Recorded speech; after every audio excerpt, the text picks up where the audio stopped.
Hi there, this is Abbe Lang. I'd like to share with you a book reading called Surrendering to Marriage.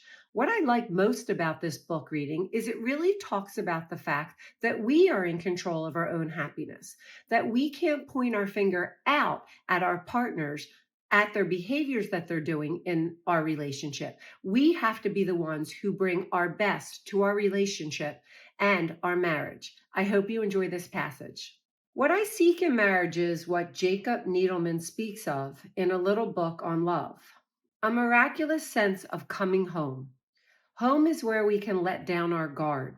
Here, finally, we are safe. This home that houses a marriage needs to be constructed not of string and straw, but of concrete and steel to withstand the grate and the grind of everyday life.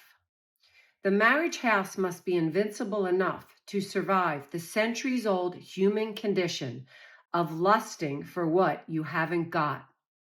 Logan Pearsall Smith states it best, saying, there are two things to aim at in your life. First, get what you want, and after that, to enjoy it. Only the wisest of mankind achieve the second. Look around you. Who is wise enough to really consider themselves happy? Who around you is satisfied with who they are and where they are at and not itching to be somewhere or someone else? Since the start of civilization, we have aspired first to survive and then to find happiness. We veer towards our relationships and possessions to get that high, and instead experience misery because people and things never fail to disappoint. People and things will always fall short of our magnificent expectations.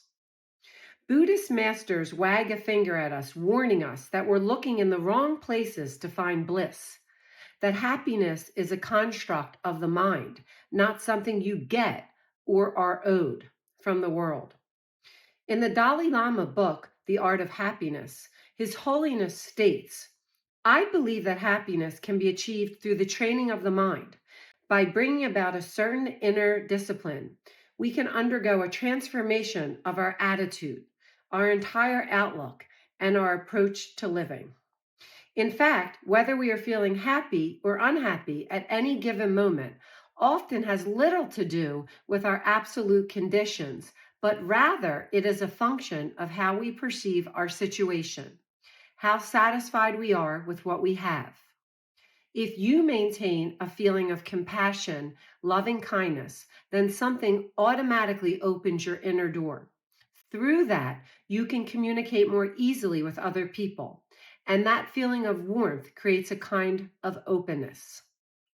Love and happiness seem to flow constantly for the Dalai Lama because his mission is to light up darkness in others. And from that comes his own joy. And by living a life that is not of ego, but of compassion and kind acts, we are saved from self-absorption and laminating and blaming our malice on someone else. So for me, a lot what this book was about was instead of pointing the blame and finger at your partner, especially if you're in a longer term relationship, as you're going through the ebbs and tides of life and you're feeling a little bit down, instead of being super critical of your partner, you learn to have your marriage be a safe haven, and your marriage isn't a place for you to beat the other person up and to show them all your disappointments.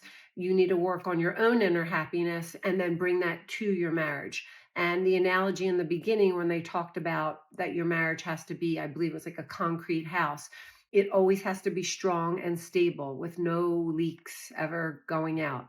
The only time that you really can have a problem is when you have an open hole in your relationship and it becomes a gaping hole, and that's when problems can occur. So if you keep your boundaries good and your marriage strong and your marriage house stronger, as in this analogy, it could be really beneficial for long-term relationships. Show me some love and follow along if you would like to receive more juicy relationship and marriage tips.